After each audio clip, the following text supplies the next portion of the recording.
Assalamualaikum warahmatullahi wabarakatuh. Baik, nama saya Muhammad Agus Effendi. Saya dari Prodi Tadris Matematika kelas C angkatan 2021. Ya, di sini saya akan mempraktekkan dan menjelaskan terlebih dahulu bagaimana tata cara dari tayamum. Baik, yang pertama tata cara dari tayamum adalah kita niat dulu. Dan setelah kita niat, kita membasuh muka kita. Dan biasanya saat kita membasuh muka itu juga disertai dengan niat. Itu mengusapnya 3 kali. Setelah kita mengusap muka, kita dianjurkan untuk mengusap tangan. Bagaimana cara mengusap tangan itu? Seperti wudhu, kita harus melebihi, kalau misalnya melebihi sampai siku. Nah, caranya jadi begini. Yang pertama, saya akan praktekkan.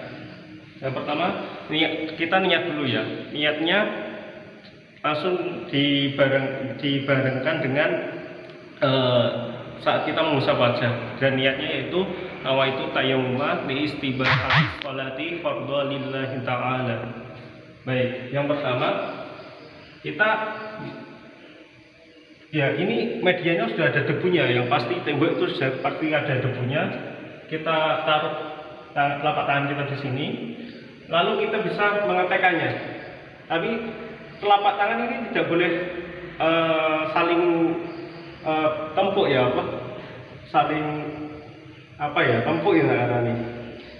Nah, harus begini cara keteknya. Pokok yang telapak tangan putih ini tidak boleh bersentuhan. Lalu setelah kita menempelkan tangan ke media, kita langsung gosokkan ke wajah. Contoh gini. Nah, cara gosokkan ke wajah itu juga sama seperti wudhu. Sampai batasnya, batas dari atas itu sampai tumbuhnya rambut, batas samping sampai ini centil dari kedua telinga, dan batas bawahnya itu sampai dagu. Itu sampai 3 kali. Tapi sudah kita di sini, kita tidak boleh menempelkan tangan di sini lagi. Kita harus pindah lagi ke bawahnya, boleh, atau ke sampingnya. Kita ambil bawahnya, lalu kita ketekan lagi, kita basuh lagi ke muka sampai 3 kali. Yang ketiga juga begitu, tempatnya harus dipindah lagi, pindah samping. Setelah itu yang selanjutnya adalah kita membasuh tangan. Jadi kan sudah di sini kan. Jadi harus pindah tempat lagi ya. Kita pindah tempat lagi. Dan cara membasuh tangan itu disunahkan untuk tangan kanan terlebih dahulu. Jadi begini sampai melebihi siku. Sudah ini.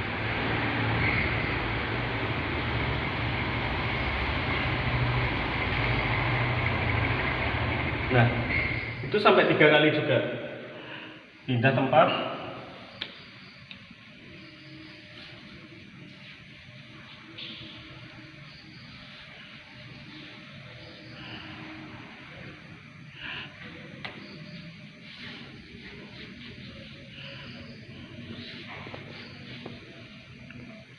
Nah, sudah. Jadi begitu cara praktek untuk tayamum. Dan untuk doa dari tayamum itu juga sama seperti doa wudhu. Bagaimana bacaannya? Bismillahirrahmanirrahim. Asyhadu an la ilaha illallah wahdahu la syarikalah, asyhadu anna Muhammadan abduhu wa rasuluh. Allahumma ja'alni minat tawabbin wa ja'alni minat mutatahhirin wa ja'alni min ibadillahis sholihin.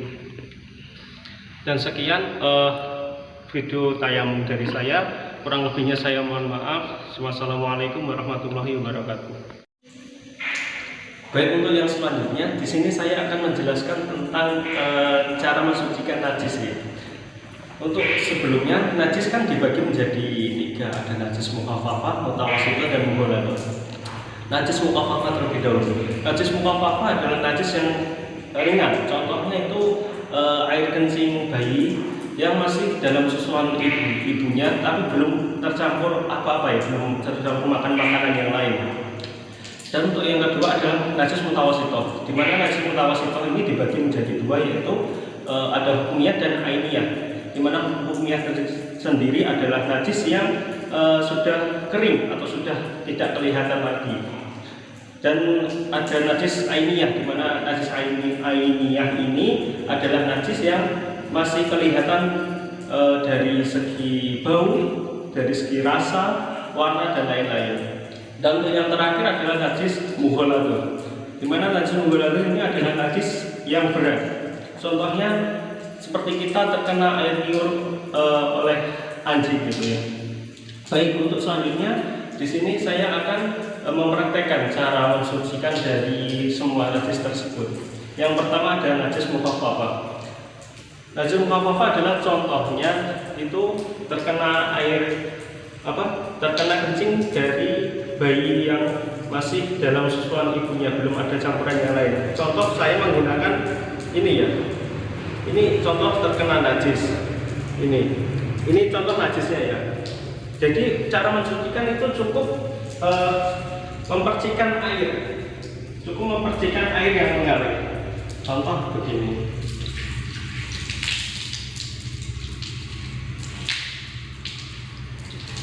Nah, begini ya. Jadi sampai najisnya itu hilang.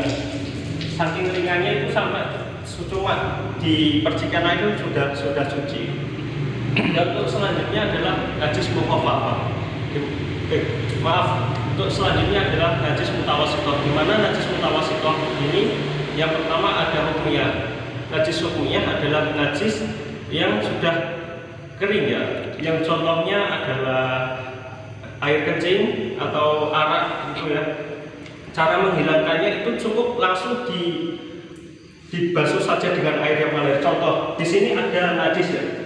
Di sini ada najis atau yang sudah kering, yang sudah kering terkena air arak atau terkena dari air kencing itu cukup diairkan cukup diairkan dengan air ini.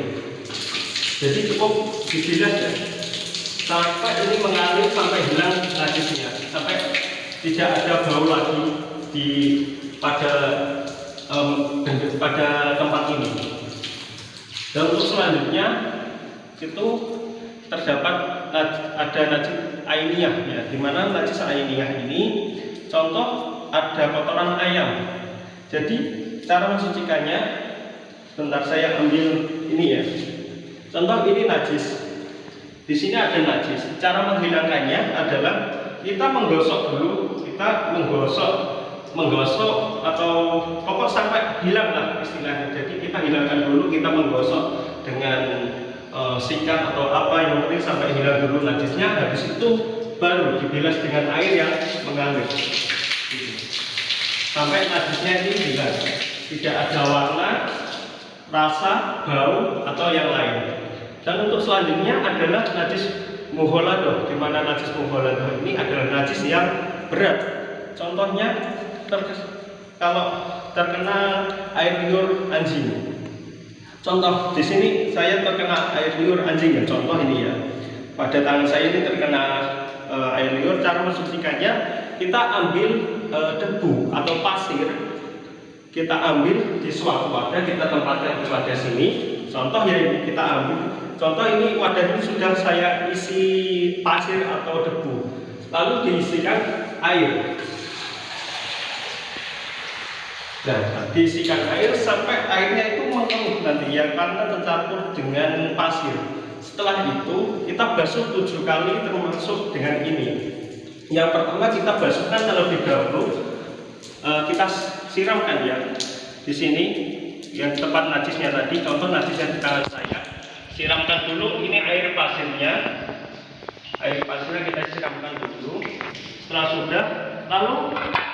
sudah kita basuh dengan air yang bersih ya, air yang bersih sampai 6 kali ya. Jadi tadi ini kan satu basuhan, nanti kita basuh dengan air bersih sampai 6 kali. Contoh 1, 2, 3, 4, 5, 6. Ya, jadi seperti itu ya. Jadi pakai air yang mengalir. Dan cukup untuk selanjutnya di sini saya juga langsung menjelaskan saja tentang cara bersuci dan cara menghilangkan hadas kecil dan hadas besar. Cara menghilangkan hadas kecil ya, kita langsung jadi seperti kita setelah kencing itu ya, kita pakai kencing terus kita istinja dulu ya, pakai air bersih gitu ya. Cara mensucikannya kita berwudu. Untuk video wudunya sudah saya upload ya yang kemarin. Dan selanjutnya cara menghilangkan hadas besar. Di sini hadas besar adalah contohnya kita keluarnya air mani, dan untuk perempuan saat perempuan haid atau nifas itu ya. Dan cara mensucikannya hadas besar adalah dengan kita mandi besar atau mandi wajib ya. Untuk niatnya nawaitu huslan rafil ahdasil akbari fardholillahi ta'ala. Dan untuk mandinya pun sendiri semua itu harus rata ya, dari ujung rambut sampai ujung kaki itu harus basah semua, tidak boleh ada yang kering sedikit pun di tubuh kita ya. Cukup itu penjelasan dari saya, kurang lebihnya saya mohon maaf. Assalamualaikum warahmatullahi wabarakatuh.